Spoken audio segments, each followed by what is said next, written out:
നെടുവത്തൂരിൽ football മൈതാനം യാഥാർത്ഥ്യമാക്കുമെന്ന് മന്ത്രി K N. Balagopal. Neduvathur ഗ്രാമപഞ്ചായത്ത് കേരളോത്സവത്തിന്റെ സമാപന സമ്മേളനം ഉദ്ഘാടനം ചെയ്യുകയായിരുന്നു അദ്ദേഹം. കൊട്ടാരക്കര ശ്രീധരൻ നായർ ഭരത് മുരളി ഫിലിം കോംപ്ലക്സ് നെടുവത്തൂരിൽ നിർമ്മിക്കുമെന്നും മന്ത്രി പറഞ്ഞു. അടുത്ത വർഷം കേരളോത്സവത്തോടനുബന്ധിച്ച ഫുട്ബോൾ മത്സരം നടത്തി നെടുവത്തൂരിലെ ഫുട്ബോൾ മൈതാനം നാടിന് സമർപ്പിക്കുമെന്ന് മന്ത്രി കെ.എൻ. ബാലഗോപാൽ പറഞ്ഞു. ഗ്രാമപഞ്ചായത്തിലെ കേരളോത്സവത്തിന്റെ സമാപന സമ്മേളനം ഉദ്ഘാടനം ചെയ്യുകയായിരുന്നു മന്ത്രി. എല്ലാത്തരം കായിക വിനോദങ്ങൾക്കും അനുയോജ്യമായ മൈതാനമാണ് ഒരുക്കുക. എല്ലാ പഞ്ചായത്തുകളിലും പൊതു ഇടങ്ങൾ സജ്ജമാക്കും. കൊട്ടാരക്കര ശ്രീധരൻ നായർ ഭരത് മുരളി ഫിലിം കോംപ്ലക്സ് നെടുവത്തൂരിൽ നിർമ്മിക്കുമെന്നും മന്ത്രി വ്യക്തമാക്കി.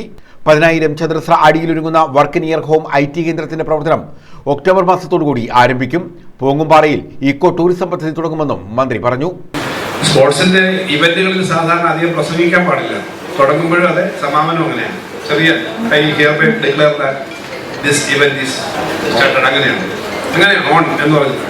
സമാപനത്തിന് വലിയ പ്രസംഗത്തിന് കാര്യമില്ല, അധികം പ്രസംഗത്തിന്റെ കാര്യമില്ല.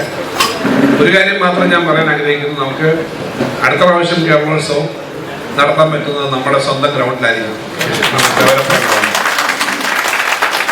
അത് അടുത്ത പ്രാവശ്യം കേരളോത്സവം സംഘടിപ്പിക്കുന്നതിൽ നമുക്കൊരു 1-2 ആഴ്ചക്കകം അവിടെ ഒരു ഫുട്ബോൾ മത്സരത്തോടു കൂടി എന്നാണ് ഞാൻ പറഞ്ഞത്. ഫുട്ബോൾ മത്സരമായിരിക്കും നല്ലത്. ഫുട്ബോൾ മത്സരത്തോടു കൂടി ആ ഗ്രൗണ്ടിന്റെ ഉദ്ഘാടനം നമുക്ക് നടത്തണം. നല്ല സൗകര്യമുള്ള ഗ്രൗണ്ടാണ് ഇപ്പോൾ വന്നേക്കുന്നത്. മറ്റിനങ്ങളും ഒക്കെ പറ്റുന്ന തരത്തിലേക്ക് ഗ്രൗണ്ട് വന്നിട്ടുണ്ട്. ഞാൻ MLA ആയപ്പോൾ എല്ലാ പഞ്ചായത്തിലും മുനിസിപ്പാലിറ്റിയിലും ഓരോ ഗ്രൗണ്ടുകൾ വേണം എന്നൊരു കാര്യമെടുത്തത്. കാരണം അത് നമുക്കൊരു അതോടുകൂടി വരുമ്പോഴത്തേക്ക് അതൊരു 2-3 ദിവസം അതൊരു ആക്റ്റീവ് സെന്റർ ആവും. നമുക്ക് ആ ഗ്രൗണ്ടിന്റെ ഉദ്ഘാടനം 2 ആഴ്ചക്കകം നടത്താൻ പറ്റുമെന്നാണ് തോന്നുന്നത്. ഏകദേശം കംപ്ലീറ്റ് ചെയ്ത് കിടക്കുന്നതാണ്. എല്ലാവരും അധികം താമസിയാതെ നമുക്ക് നടത്താം. നെടുവത്തൂർ ഗ്രാമപഞ്ചായത്ത് പ്രസിഡന്റ് VK ജ്യോതി അധ്യക്ഷത വഹിച്ചു. Kottarakkara block panchayat president A. Abhilash, Neduvathur ഗ്രാമപഞ്ചായത്ത് വൈസ് പ്രസിഡന്റ് ജലജ സുരേഷ്, ജില്ലാ പഞ്ചായത്ത് അംഗം അഡ്വക്കേറ്റ് V. സുമലാൽ തുടങ്ങിയവർ പങ്കെടുത്തു. News bureau, Kottarakkara.